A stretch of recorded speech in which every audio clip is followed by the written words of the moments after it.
New Yorkers will be invited to participate and to share the realities that animate their daily lives. I want these hearings to expose the ugly underbelly of our city. Zohran Mamdani, the communist, socialist, jihadist, Islamist who's in charge of New York City right now, is very excited because his clown courts are about to begin.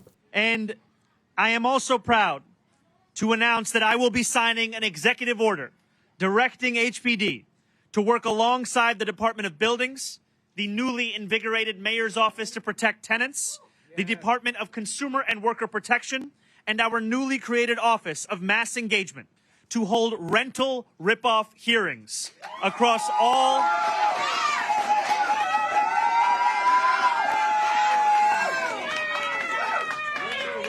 We will hold these rental ripoff hearings across all 5 boroughs within the first 100 days of this administration.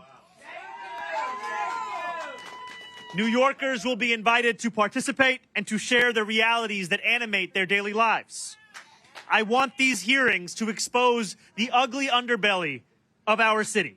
The rats that scurry through hallways, the children that shiver in their beds in the dead of winter because the heat is off, the fees imposed on pregnant mothers because of the fear that their babies may be too loud.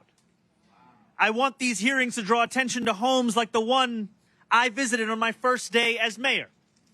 Homes where you can peel flimsy tiles off the walls.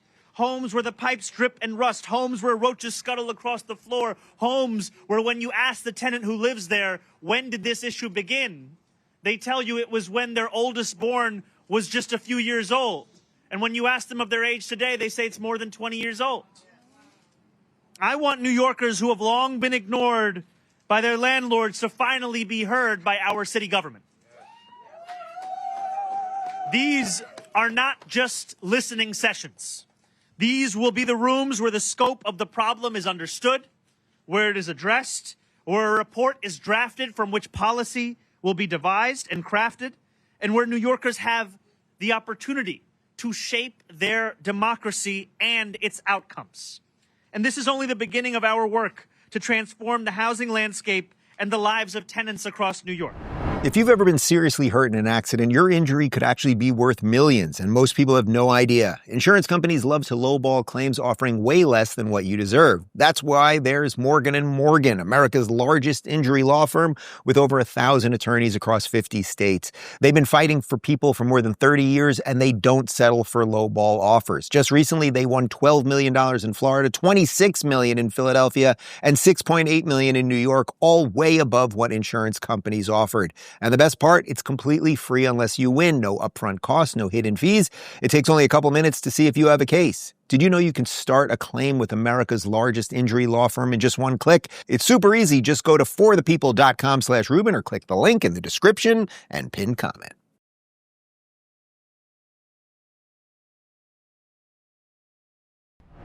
More government, more agencies, more departments, more offices, more floors that are made of linoleum with really bad lighting, and all depressed people that are working there who aren't really committed to anything because they don't own any of it because it's all run by the government, and we can have these crazy hearings. Where do we have, remember these?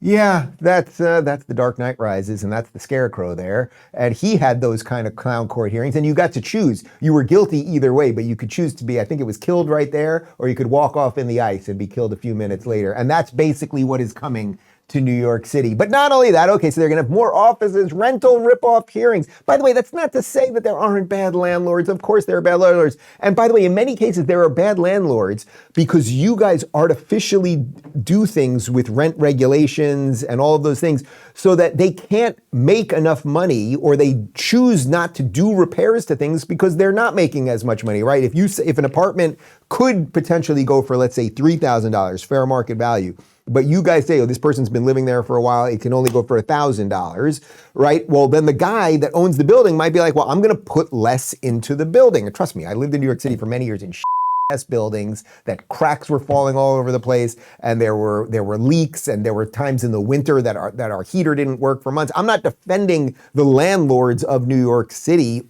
writ large, right? But it's like, okay, we're just gonna have more governmental control over everything, as if that's not gonna work, as if that's gonna work. It's completely absurd. And speaking of absurd, he also is gonna get World Cup tickets for everybody, apparently. What we are seeing, I had a New Yorker the other day come up to me and ask me if there was any way I could help him get World Cup tickets, because he was saying that the cost that he saw for a game was $600, right? This is increasingly out of reach. We have made what used to be a working class game into a luxury experience. And there are too many for whom it doesn't matter where the World Cup is being played in the world, they know where they're going to watch it. It's TV. And we want to ensure that there are more experiences available to each and every New Yorker. What does that have to do with the government? The World Cup, well, first off, there are 0 games in New York City. We're just getting some info here. The FIFA World Cup games will be played at MetLife Stadium, which is in East Rutherford, New Jersey. That's where the Nets used to play, if I'm not mistaken. But putting that aside for a moment, that there's a press conference where he's even remotely mentioning the price of World Cup games is absurd. And look, what we all like to go to things that are cheaper. Jerry Seinfeld's coming to the Hard Rock Hollywood in 2 weeks, and I looked at the price of tickets yesterday. I can't go anyway because it turns out we have something that weekend. But it was like $600 a seat. That seems like a little excessive to see a stand-up, and I have nothing but respect for Jerry, right? I love him. I think he's great. Would I like that to be cheaper? Sure. But there's something called the market, and the market allows for people to buy things for what they are worth. So Jerry Seinfeld is going to sell stand-up tickets for more than, say, Banya. For any of those that got the reference there, right? That's what the market does. So you're gonna figure out ways using the government so that more people can go to World Cup games. Again, I would love to go to, I don't care about soccer, but it would be nice if those things were cheaper, but watch them on TV. Watch them on TV. It has nothing to do with nothing.